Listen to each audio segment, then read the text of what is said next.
Welcome to the Fishbowl Radio, everybody. My name is Chief here, and with me today is my great co-host Juicy, and we have a special guest joining us right now, and that is local sports anchor Jalen Cavalier. Welcome to the show, everybody. What's going on? What's up? What's up? Glad to be here. All right, so we're covering the 2022 Louisiana Ragin Cajuns here. Is there anything there that kind of sticks out about this team this year, Jalen, that you can kind of look at and give your perspectives about? I think this year's team. I have to honestly start with that. That kind of that new look offensive line. I mean, yeah, the biggest thing right now you want to talk about is Chandler Fields being the starting QB, but QBs can't go far without having that O line. So I think you got some few new guys out there on the offensive line. I know Carlos Rubio is kind of returning. AJ Gilly played a little bit last year. Landon. You also got David Hudson. He's stepping up this year. Jax Harrington. Those guys are going to have to protect Chandler. But I think this year compared to last year, I think we're going to see like, can those boys actually protect, and that'll determine how far the Cajuns go this year. Okay, Juicy, what you think about the Cajuns entering 2022 this year? Well, I mean, Jalen hit it right. I mean, hit all the right talking points. I mean, just kind of reiterate what he said. I mean, it's some new faces, new offensive line. I mean, I was kind of a little bit surprised that Chandler Fields starting quarterback. I mean, they have plenty of depth at the position, but I mean, they were all pretty impressed with him. I mean, like he said, if they could protect them though on the offensive line, if they could all get to work together quick, and I mean, it'll ultimately determine how the season's going to go and how far they're going to go. Just like Jalen said, I mean, everything he said is right. Well, I mean, I look at this team this year, and there are some. This is definitely a defensive. Oh, like the defense is definitely going to have to carry this team for the first 4 or 5 games until the offense can get their feet wet. Cajuns are really deep at receiver. You got Peter LeBlanc, Dante Fleming, and a couple of those guys that's really going to step up this year for the Cajuns here. They did lose Kyron Lacey to LSU through the transfer portal, but I mean, that's a transfer that's kind of a weird one in and of itself because LSU's wide receiver room is like really stacked. And then you have, I think NIL played a big deal with that there too because he did get a Gordon McKernan deal there too. So I can't really blame these athletes for leaving for more money. And the Cajuns have won 24 wins last year. They had 24 wins throughout their time, 2 Sun Belt titles, and 3 bowl victories in the last 3 seasons. And how do you keep that going? So Billy Napier, he took the job at Florida. Just to kind of give some people some recap here, they had some people that left to go join him in Florida. Montrell Johnson, one of the top 3 running backs for the Cajuns last year, went over there to meet him in Florida, along with Osiris Torrance, who was one of the offensive linemen. So, and then I expect much more. I expected much more of them to go than what actually left. Like pretty much, I expected more of them to leave than what actually left to go follow Billy Napier over there. And then Imani Bailey left too, but he went to TCU. His brother got a $25,000 NIL deal, so I think that has something to do with him going there too, along with his family being from Texas. That kind of deal there made him, probably want to go. I can't blame for anybody for going to go to their family and stuff. So, they did get Chris Smith back. That's going to help their running back core out a good bit on the offense here. So they also lost Max Mitchell, got drafted to the Jets. Left guard AJ Gilly he's the main holdover basically. And they've had fall camp come through here, and they're going to be able to finalize this puzzle here. So Chandler Fields won the starting job. First reported here by this podcast here, the Fishbowl Radio, over everybody else. Ben Wooldridge, he was a transfer that came in from Fresno State. We got word that, Chandler been in the system a little bit longer. But Chandler Fields came from a very he was highly recruited for the Cajuns here. Michael Jefferson, he led the team with 481 receiving yards last year, about 27 yards average for him with 4 touchdown grabs. And Peter LeBlanc, he had 37 catches. Kyron Lacey went off to LSU, and Dante Fleming is back after finishing third on the team with 27 grabs. So last year the defense finished 11th in the nation, first in the Sun Belt, and was among the best in the nation at taking the ball away at pass efficiency D. And unlike the offense, they're going to get plenty of their stars back. They got Zion Hill on the defensive line, and Andre Jones is a dangerous backfield playmaker on the back end. So, but the one thing that kind of like bothers me on the defensive side of the ball is the linebacking core because they're losing a lot of guys in the linebacking core. So that's gonna be tough on them to kind of fix that real quickly there and get that going there. So Jalen, what you think about the defensive side of the ball for the Cajuns? I think the defense is, like you said earlier, has to be the strength of the team. But I'm glad you brought up those linebackers because I know like Chris Moncrief played a little bit last year. Jordan Thibodeau, he's got a lot of playing time. But when you lose guys like Rod Gardner and then Lorenzo McCaskill, who transferred to Kansas, I mean, when you lose guys like that, it's hard to just put players in those positions to make it impact. But those guys might surprise you. The biggest thing for me also is when you lose a guy like Percy Butler, a guy who not only played corner, not only played safety, was a leader of the defense, and also was honestly a leader on special teams. Lost him to the NFL draft. Congrats to him. But I know they're throwing Trey Amos in there at corner. We're going to see what's going to happen with that, as he's going to be opposite of Eric Garrard. We're going to see what happens. But as far as the defense, yeah, they'll have to carry the team at first.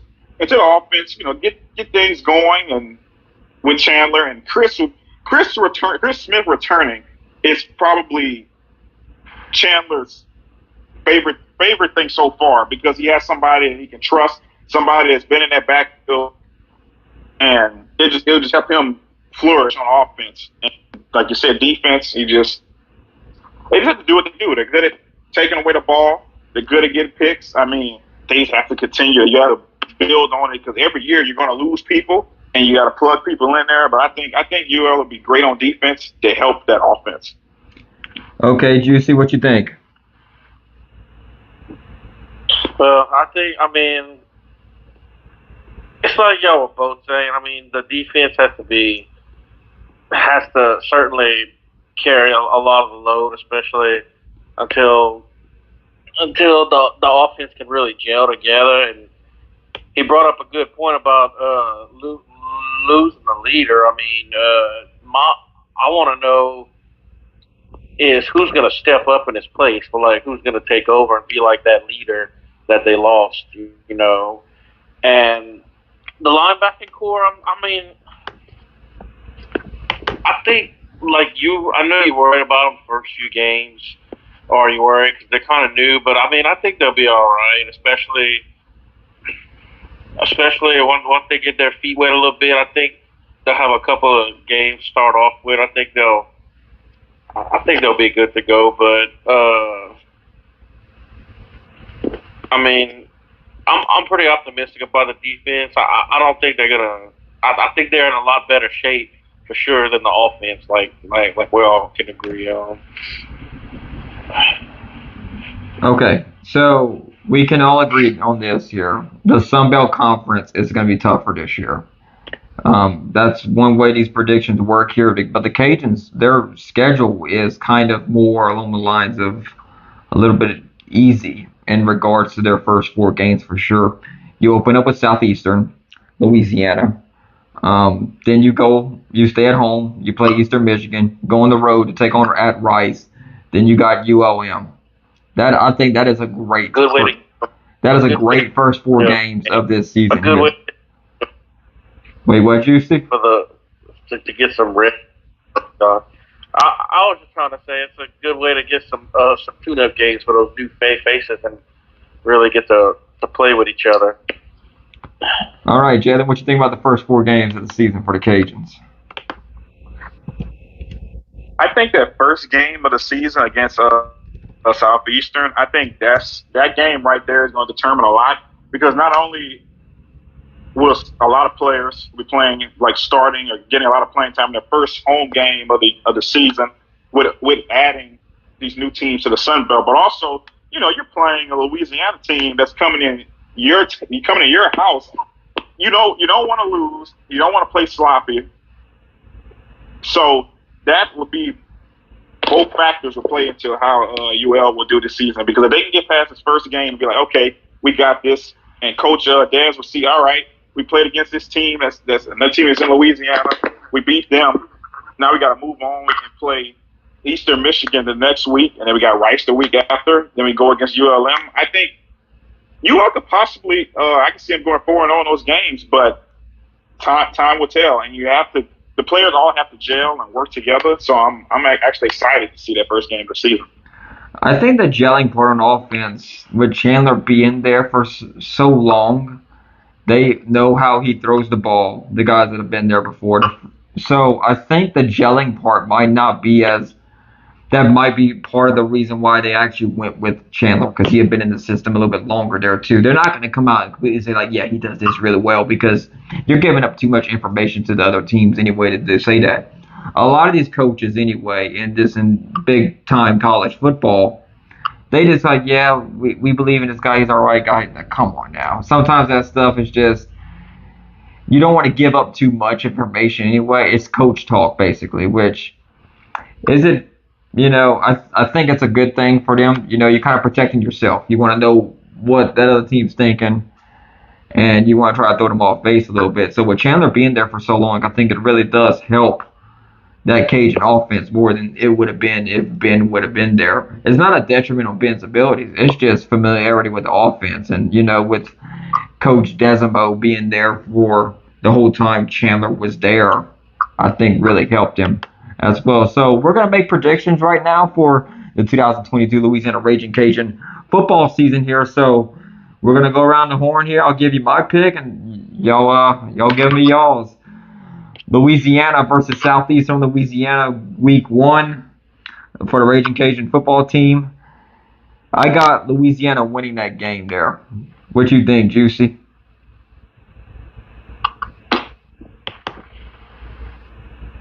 I think that's a pretty easy win for them. I don't think they'll have any issues with that Southeastern. Okay, Jalen, who you got in that game there? Oh yeah, of course I have to go with the Cajuns. I think Southeastern will put up a great fight, but I think at the end UL they're just gonna take it all. They're gonna take it all. They start the season off 1-0. Okay, so next week, staying at home in Lafayette at Cajun Field, Louisiana versus Eastern Michigan. I have the Cajuns winning that game. Eastern Michigan, the MAC, they're not really up to like standards and wowing people away really too much. Like I said, the first 4 games of this schedule is really going to seem like a cakewalk there, but we'll see what happens. But I got the Cajuns winning that one. Who you got, Juicy? I have not Eastern. I'm sorry. I have the Cajuns winning that game as well. Like you said, I mean, Eastern Michigan's not really wowing people, but I think UL goes 2-0 here. What do you think, Jalen? Yeah. Oh yeah, like when it comes to Eastern Michigan, I mean, you have a team that came second to last in the MAC West. So I just have to. I mean, you have a choice. You have to go with UL. They're going to easily take this game against Eastern Michigan. Like I said, the schedule is one of the easiest in the country in terms of strength of schedule when you look at everybody else. So I think this is a good year to break in a new quarterback, right? So and new offensive line. So 2-0, head on the road to take on Rice here in Houston. Not that far of a road trip for the Cajuns, too much there. I got the Cajuns taking that one against Rice as well. What you think, Juicy? I got them going 3-0 here against Rice. Rice has really been bottom of the barrel here. I mean, they're nowhere near where they need to be. So I think this is a pretty easy win for the Cajuns. What you think, Jalen? Oh yeah, they're gonna start the season 3-0. I can see a blowout win for the Cajuns in Houston against Rice.